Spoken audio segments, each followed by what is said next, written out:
I have a client. She was a past client. We did our work together. The sex in their relationship, the connection in their relationship improved. Her health improved. And then about a year later, she came back. She said, your work, the shift in your work is really landing with me. You know, something's wrong. I'm sick again. What was working isn't working. I need your help. Help me figure it out. And she voice noted me the other day and said, she said, I'm so mad. I'm so frustrated at myself that I didn't see this sooner. I have this excellent bullshit detector. I don't hire people anymore that, I have to overgive to, that make fools out of me for trusting them. And there was just like this anger and this resentment of, why could she have figured this out at work and had set better boundaries at work and done better hires at work?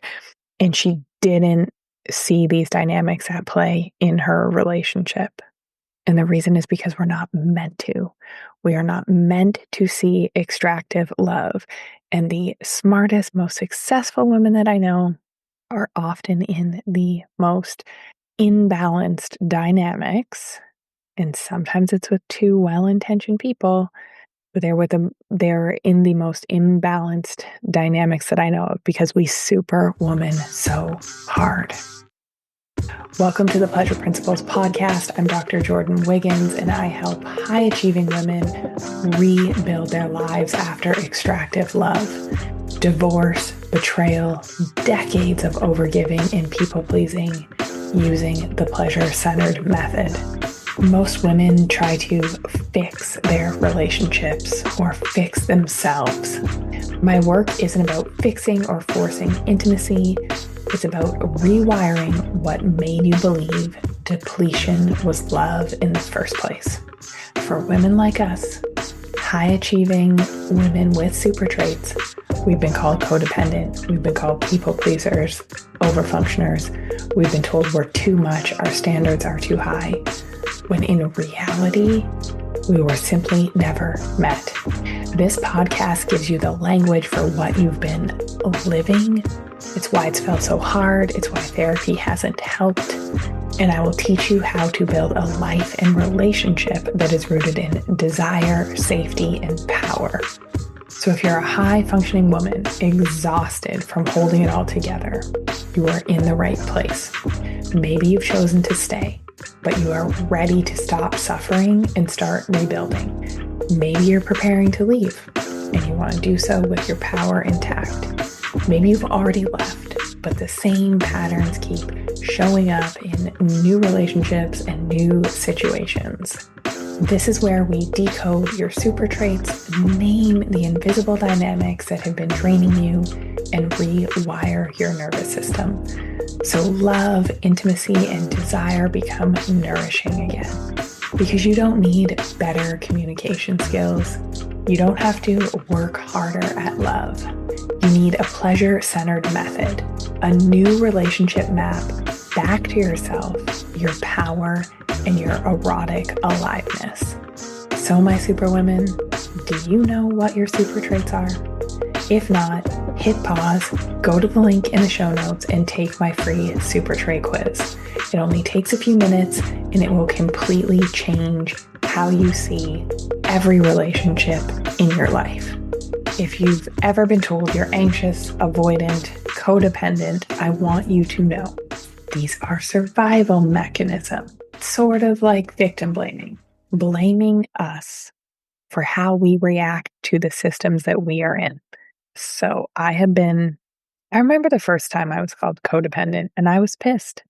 And then there was some updated work on codependency from what I had learned codependency to be in school. So Terry Cole calls it high functioning codependency. Melanie Beattie's work spoke to me. I remember, going to couples therapy and saying that I had anxious attachment and my partner was anxious avoidant. And we can blame neurodiversity and love languages and attachment styles all day long. But if we are ignoring this one truth, we are exhausted, we are overwhelmed, we are people pleasing or displaying codependent like tendencies because of the extractive systems that we are surviving in that have rewarded our strengths and exploit them at the same time. It has taken me almost 2 years to accept these truths, to distill a new paradigm for relating, because I blamed myself for being codependent or anxiously attached. But we need to start with this understanding of our super traits. So, the very traits that make you exceptional at work, as a friend, as a mother, your high empathy, tolerance, responsibility, hard work, loyalty. These are the same traits that make us highly compatible for imbalanced relationships. I have a client leaving an extractive love relationship, one where she has been controlled for decades, where it looks very good from the outside looking in, and you would never know. The countless therapists, personal and professional development work that she has had done, no one had helped her see things this clearly. And now, if you're listening and you're still in that stage where you want to fix your relationship, hear me. Just by having clarity and language and seeing things clearly, you don't need to leave to start healing. But imagine what it would be like to stop the confusion, to have self-trust when you have a framework that helps you see it clearly. So I need you to know, if you have super traits, take my quiz, figure out if you do. If you have super traits, you are in imbalanced relationships. It is the way you are wired. These traits make you magnificent, brilliant, so capable and tolerant. And they leave us giving more than we get in many areas of our lives. And this can even be with our children. My clients don't realize how doing this work helps them benefit their relationship with their children. They go from like snippy and resentful to actually being able to connect with their children again. So if you have super traits, you're in an imbalanced relationship, an extractive relationship. And some of my clients think that they can hack this. They can hack and make up for the invisible workload by hiring help. Well, it's okay, because I don't do the cleaning or the cooking, right? They have house managers, and yes, this does help offset it. However, these imbalances show up in other ways. Okay, no intimacy, like dead bedroom situations where they're begging their partners for sex and to be present, or the sex is good and they have no emotional connection and they are overdoing the emotional labor. Anyways, my point being, if you have super traits, the imbalanced relationship dynamics will show up in some way, even if you think you've hacked it. And take the super trait quiz to find out. So think about this. What are the messages that we have internalized about love? The world has taught us that love equals endurance, hard work. It takes two, so we take over responsibility. And we don't notice when endurance becomes extraction, when it becomes harmful. My clients will say to me all the time, I just want to be loved for me, not my titles, not for everything I do, not for what I bring to the relationship. Because let's face it, as superwomen, we usually bring a whole heck of a lot. We bring the traditional masculine roles and the traditional feminine roles. Like, we're the whole package wrapped up in one human. And I see this play out everywhere. Okay, when we're at the office picking up the slack for an under-functioning employee, or maybe a coworker, in friendships where we are the go-to friend. We are listening for hours. And yet, when we are melting down, when we are falling apart, that same level checking and support is not given back. I see it all the time. My clients in their marriages, their partner's needs are always more urgent and more important than their own. We've been taught this from little girls to constantly be focused outward, to be taking the temperature of the room, this good girl conditioning, to make sure that everyone else is okay and has their needs met. And then we ask for a crumb or ask for our needs to be met after. So I'm just going to think of some real life examples. So think of the last time in a relationship, in dating, when friendship, when someone did something to hurt you or hurt someone you love. So I'm thinking of some examples. So these are just in the past couple weeks here. So I had a client whose partner repeatedly leaves date nights to go help a friend, go be with a friend who is in crisis. I have a client whose partner said that he would step up and take over some more management of the household, and he booked the wrong flight for their son who missed his first day of school orientation. I have a partner who started to realize the push pull, the attention withdrawal that her partner has around sex, where he's like really attentive, really interested, really present during sex and for a little bit after, but then that behavior fades. And then, like, the good behavior, the connected behavior comes back when they have sex again. So they're in this, like, she wants sex because she wants that connection and intimacy, but she's realized the toxic extractive loop that it is. So, what does a woman with super traits do when her needs are not being met? She researches, she minimizes her needs, she tries a different approach, she tries to get her needs met elsewhere. She cries, she screams, she withdraws, she punishes, she pleads, she pretends she doesn't care about it and starts a remodel of her home or hires more people. But the point is, she does. She takes action, she tries to fix.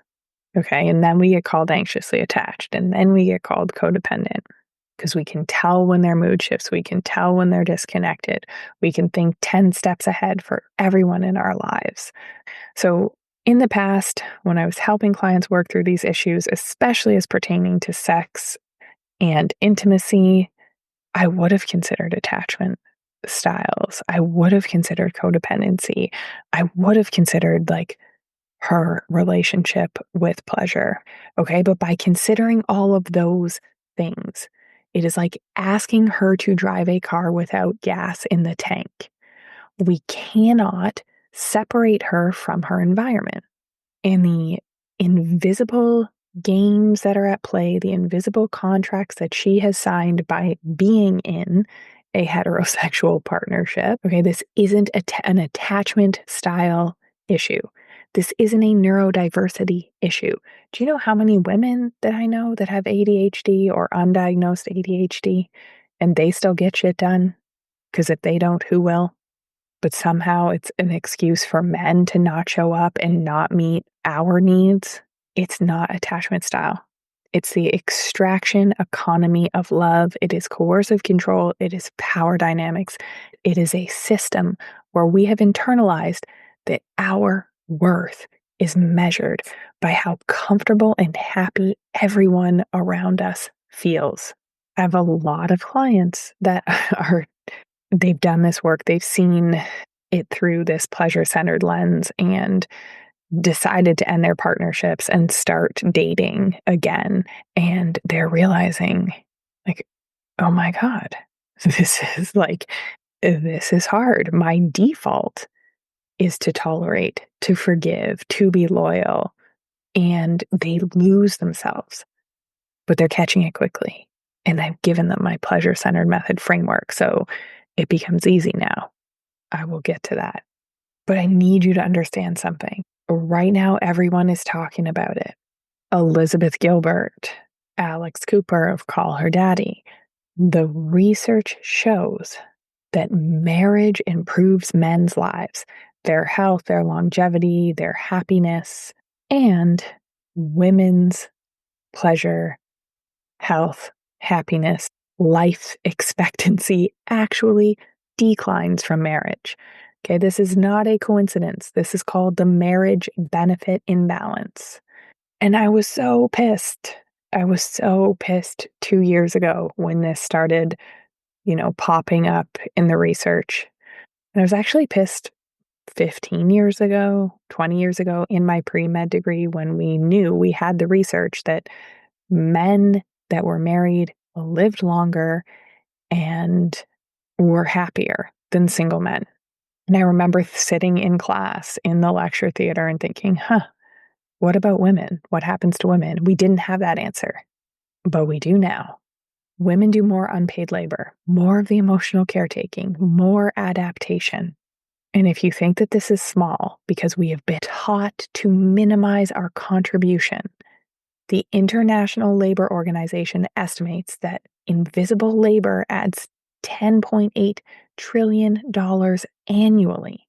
Okay, that women of unpaid work that women put into the world's economy. That's 9% of global GDP. We trade our rest, our turn on, our health. Okay, and we know this now. Married women have a shorter life expectancy than single women. And I just remember I was so upset that I thought that the study must be wrong and I dismissed it for months. And I was mad at the amount of time and effort and energy that I had put into trying to fix myself and trying to fix my relationships, if you look at all of them throughout my life. So as women with super traits, we trade our pleasure, our joy, our rest, our turn on, our health, our peace for stability, for a partnership where we are literally pouring into somebody else and making their lives so much easier. If you are a superwoman, you are fucking great at this. And I tell this to my clients all the time. Everyone around you benefits from you and your super traits and how amazing and capable and tolerant and strong you are. But what is the cost to us when we do it with the paradigm, with the relationship framework that we have been taught to? What are we trading? What is it costing us? Well, we know it's literally costing us our health, physical and mental. Single women are having better sex. They are pulling happier. So when this imbalance in relationship goes on long enough, it's showing up as burnout, resentment, anhedonia. Okay, women 4 times as likely to be prescribed an antidepressant than men. I wrote the Pink Canary about that back in 2019. Not a coincidence. So we have health issues and we get told we're doing too much. Just have a glass of wine. Why don't you relax? But we actually can't. And that's the kicker. We can't with the current relationship paradigm. And I'm going to explain this to you. And I only want you listening if you want truth. If you're done with the current way of being. Because guess what? The old me would not have wanted to hear this much truth. I wouldn't have been prepared to hear it. I would have been pissed, okay? Or denied it, or thought it didn't apply to me. But our bodies are literally saying they're done. They're not happy. Okay. And somehow we end up gaslighting ourselves to think that we are the problem. We blame ourselves. We think that we need to count macros because if only we could lose weight and have more energy, we would feel better. We think we need bioidentical hormones because if we could get our emotions in check, we think that we need to communicate better so that we are heard and our needs are met. Because there's literally not one woman with super traits that doesn't center her partner's needs and feelings. It's inherent with having super traits, okay? And it gives to them. It literally gives energy and life and makes things easy for them because we are running interference, and it takes from us. And we need to accept this fact if we are going to shift relationships to be beneficial for both people. And who wouldn't want that? Whose partner wouldn't want that? Okay, but there's some turbulence because Men have been propped up by these invisible systems for decades, and they're actually not invisible. It's just we've been taught not to see them. But once we have language for them, once we know what is ours, what is not ours, everything becomes so much clearer. And we can start healing without even needing our partner's buy-in. We can start dating with clarity, stop wasting our time, repeating the same patterns, having the same fights. Like, that's the shit that's killing us. It's exhausting us. So women with super traits, it's not that we ignore red flags or we don't necessarily know that things are unhealthy, but we explain them. We excuse them. We say things like, he's just stressed, or he means well. He's working on it. He's a great dad. Okay? Because high empathy, high forgiveness, without discernment becomes self-abandonment. We literally, with our super traits, take ourselves out of the relationship dynamic.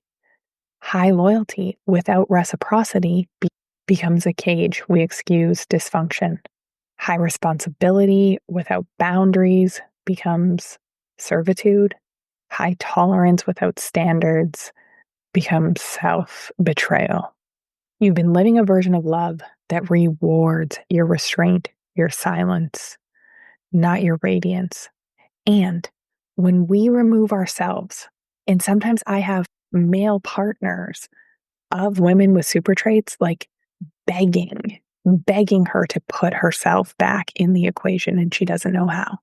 Because if you want radiance, if you want reverence, you want to be revered, you need to be in the relationship to stop pulling yourself out of it with the overfunctioning and the people pleasing. And this is the truth that therapy, systems of support, these massive Instagram accounts that we follow and save the post because it's like, yes, I want that. The truth that no one tells high functioning women is that intimacy doesn't respond to effort. It responds to presence. Presence with an open mind, open heart, and pussy. You don't need to try harder. My cat agrees. You need to receive differently, without guilt, without apology, without earning it first. Okay. And if you want to see what happens, like, because obviously, okay, great. I don't need to try harder. I need to stop overgiving. Well, ask a superwoman with super traits to stop overfunctioning. She can't do it. I remember that. I was like, okay, I see this now. I'm aware of the patterns. I see how I feel like I'm caring. This is what I feel like a good mom, wife would do. But I now see that I've erased myself and my needs, and I'm not available for intimacy because the whole relationship is focused on my partner and not me. But I couldn't do different.